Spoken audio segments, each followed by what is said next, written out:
Dylan had about 5 people with him, maybe 50 feet away. I was with McKenna. McKenna was driving a black suburban looking truck type of thing. And I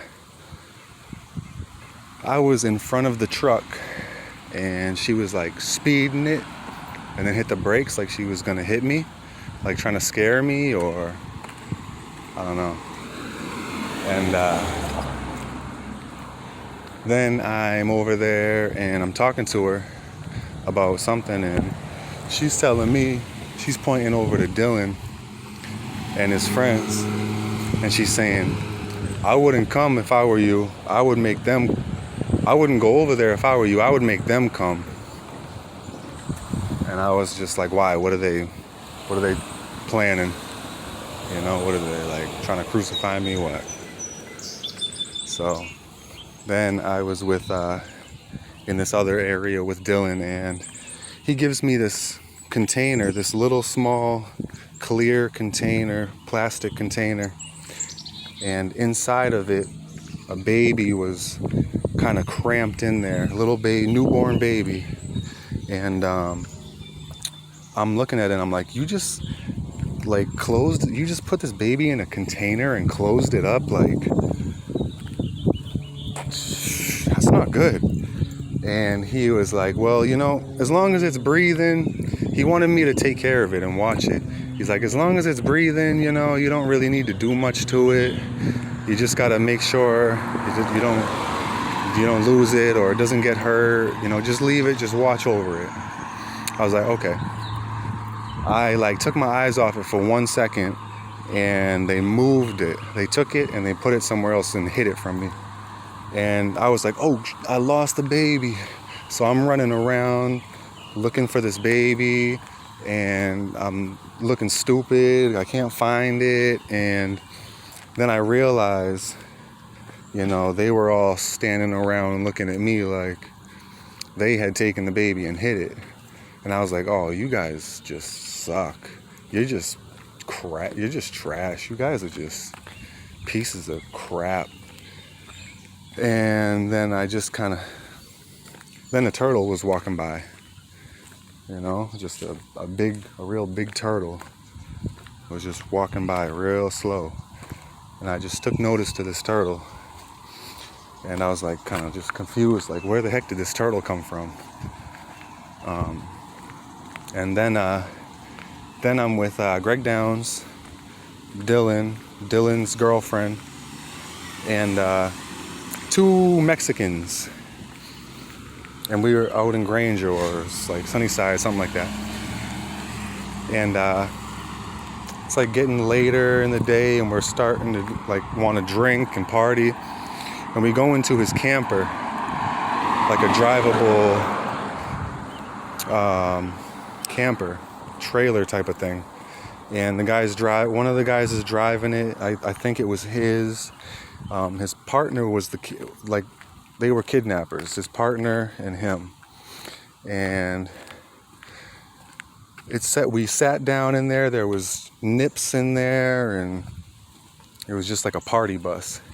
And it goes, on the left of me was the short Mexican. His hair was balding, his hairline was receding, and he was just talking a lot, like real fast talker, quick talker, talking about strange things that just catch your eye, get you interested. And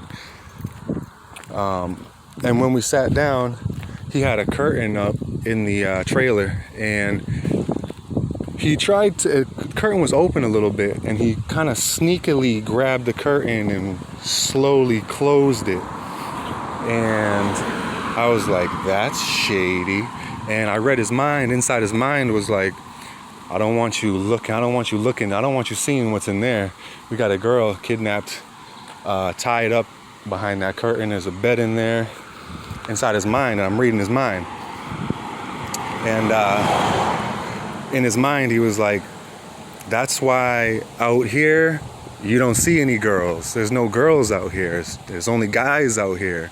You know, why do you think there's only guys out here? Because we kidnapped all the girls.